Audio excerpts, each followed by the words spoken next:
வணக்கம். வாங்க, இந்த தேங்காய் ஒரு முடி தேங்காயும் இந்த பைத்தம்பருப்பு இந்த கப்பால் 2 கப்பு வெல்லம் வச்சு ஒரு ஸ்வீட் செஞ்சிடலாம். ஈஸியான ஸ்வீட் செஞ்சிடலாம். இது பேர் வந்து திரட்டிப்பால். வாங்க எப்படி செய்யறதுன்னு பார்ப்போம். பற்ற வச்சுக்குவோம். இவ்வளோதான், ஒரு குழிக்கரண்டி இருக்கும். இது அந்த அளவுக்கு போட்டு வறுத்துக்கிட்டா போதும். கொஞ்சம் செவக்க வறுத்துக்குவோம், பச்சை வாசனை போகிற அளவுக்கு.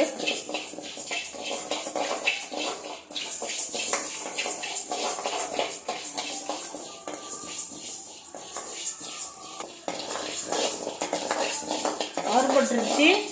இதை அப்படியே நிறுத்திக்கிட்டு ஆற வச்சுக்கலாம். ஆற வச்சு அரைச்சிட்டு வந்துடுவோம்.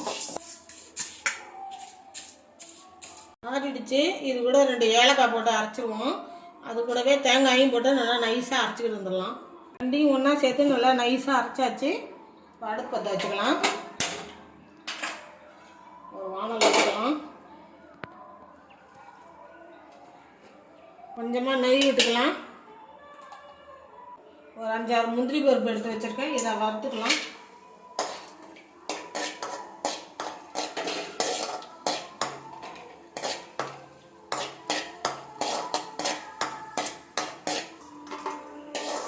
எடுத்துக்குவோம். இந்த வானல்லே இதில் ஊற்றிக்கலாம்.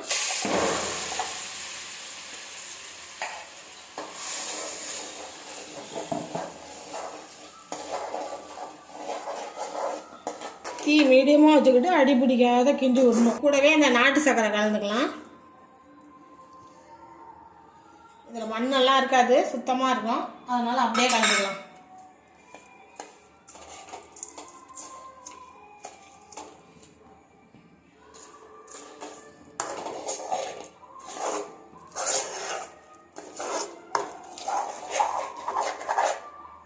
இதே கை விடாமல் கிண்டிக்கிட்டே இருங்க, அடி பிடிச்சிடாம. நல்லா கெட்டியாக வரட்டும். நெய்யெல்லாம் இதுக்கு மேலே ஊற்ற வேணாம், போதும்.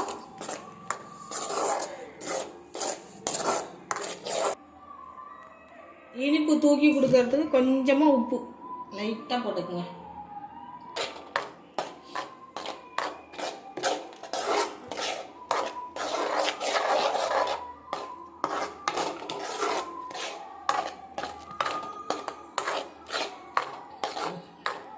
ரெடி ஆகிடுச்சு. இப்போ வேறு பாத்திரத்துக்கு மாற்றிக்கலாம். சுவையான திரட்டிப்பால் ரெடி ஆகிடுச்சு. இதே மாதிரி நீங்களும் செஞ்சு சாப்பிட்டு பார்த்துட்டு எப்படி இருந்துச்சுன்னு எனக்கு கமெண்டில் சொல்லுங்கள். வணக்கம்.